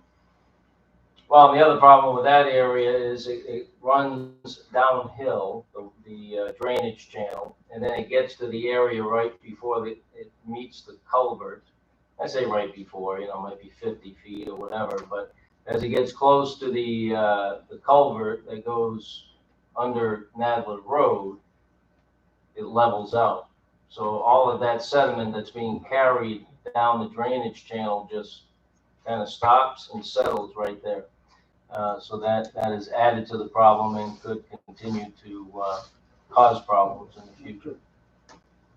So I suggest we stay on top of that. Any discussion on the resolution? Okay, Teresa. Resolution number, excuse me, sorry. No, don't do it again. I don't want to repeat. Councilwoman Flood? Yes. Councilwoman Stander? Yes. Councilman Morales? Yes. Councilwoman Walowitz? Yes. Supervisor Barrett? Yes, very good, thank you. Any other business to come before the board this evening? Mr. Supervisor, I did look up the definition, according to the U.S. Chamber, and there is a significant difference between nonprofits. According to the U.S. Chamber, nonprofits run like a business and try to earn a profit, which does not support any single member. Not-for-profits are considered recreational organizations that do not operate with the business goal of earning revenue.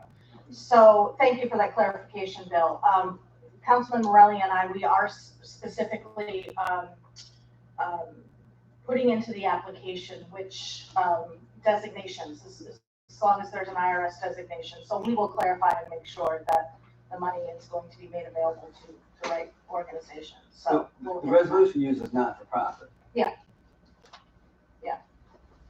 And I think that's Not right. for profit. I'll apply. Yeah. Personally or through the L? Through the L. Well, you can give it a shot. No, I think everything I work for is for profit. Yes. All righty, very good. We'll go to public privilege. If you'd like to speak on a town matter, please raise your hand. We'll ask that you come forward, state your name and address for the record, and please keep it to 5 minutes or less. Yes.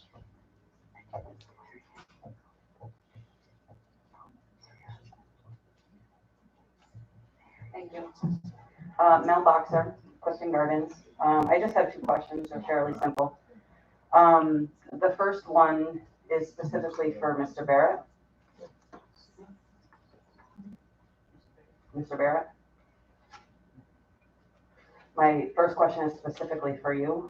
I'm just curious if it's something that you find respectful and acceptable to straight up ignore when you have an attendant here who asks to ask a question multiple times? Do you have a question? I just asked it. What's that? Do you find it acceptable to straight up ignore someone who's attending, who says, I would like to ask a question, can I ask a question? Anything else? Anything else?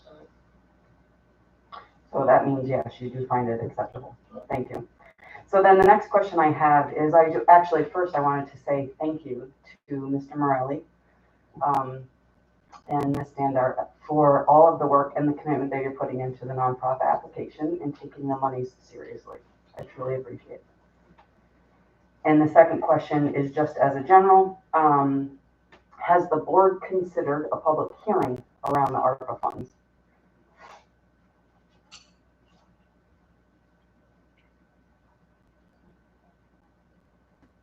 We've had many discussions about the ARPA funds at town board meetings. I don't believe that's been discussed. So then my 2A would be, is the board willing to commit to hold a public hearing so that the public knows that there's an opportunity for them to come speak and to ask questions? This is a quarter of the approximately a quarter of the total allocation, and you know, we've had meetings with notices that we were having the discussion on multiple occasions. It's certainly not a secret that this program is available, as all towns have been talking about, and certainly it's been suppressed about our discussions as well. So I think people are very, very pleased that the discussion is centered around helping nonprofits that have been challenged during the pandemic in infrastructure. I think people are very pleased that those are the two topics that we have been discussing. Can I interject here and hold your time? Tom, a public hearing is required. I think we're just getting caught up in the nuance, but I think a public hearing is required when we're passing an ordinance or a law. So I understand the sponsor's point that to have public input, which I think we've done by placing it on the agenda in previous meetings and always having public privilege. But I think what you're asking about, you only have a public hearing when there's a proposal, as there was earlier in the night, to make an amendment or to a law or an ordinance or to propose a new law. So I don't think we can have what you're saying is a public hearing. That's a legal term. I don't think we can have one for these funds. There's no procedure in the federal legislation nor in the rules issued by the Treasury for a formal public hearing. The federal statute is pretty specific as to the categories eligible for ARPA funding, and I think it's the board's purview and duty to determine its best uses under the eligible funding under the statute. We have requested several times in our discussions that the public have some input. I would like to see, we had, the resolution that we considered tonight for spending some of $1,060,000 of ARPA funds. It was, Councilman Morelli is correct, it was able for public discussion at our town board meetings, but I would like to have some public input for the remaining funds and for the second check that we do get. Very much like the public meetings that we're holding for the park, town center park plans, at the library, or in another public location where folks can come and give their opinions. This is their money. This is not our money. I mean, we're commissioners of this money, but I do think that the public should have some input on any future segregation of funds. And I not in a public hearing sense, but just a true community, some method for the community. Well, to you just get have a involved. public forum, We that's could all, have a but this, public forum, this we could have a isn't, survey, other communities, Yeah, just like the county sent out, yeah, county sent out a survey. I mean, this I would isn't like to even hear all from- of the first check, because it comes in 2 checks. So this Right. is only a portion of the first check, and these are And short-term opportunities that we've discussed to Right. improve infrastructure. And there is time-sensitive issues that we had discussed, especially with the generators and the slip lining and the gas pumps. But I do agree that, having a public forum is a good idea. You know, whether it's a survey, whether it's a public forum, whether we make ourselves available in a public location, I think that that's a good idea. I have reached out to many residents and had asked their opinions, and the opinions are vast. And you know, there are a lot of good opinions out there, and I think that it would be very insightful for us to listen, because, you know, again, this is our job, and our job is to listen to people and to take into consideration how they would like to see these funds spent. So that's my opinion. So for clarification then, rather than, a public hearing, a public forum, Public will the forum. board commit to that? Yeah, public forum. Thank you. Yeah, I mean, with the press that the discussions I've received and the discussions we've had at town board meetings, like I said, the response that I've received personally has been very positive. I think when people see some of the ways other governments are spending these funds in relation to how we've discussed spending them, which we codified this evening through the approval of the resolution. I think that it's a stark difference in many ways, and having a significant commitment to infrastructure improvement is generally very well received by residents. There's no doubt about that. So, you know, I think if we were spending this on more frivolous initiatives, you know, perhaps we'd be hearing from more people that, what the heck are you doing with the funds? But when they see it going to help nonprofits and infrastructure, that's very, very popular. Okay, anyone else?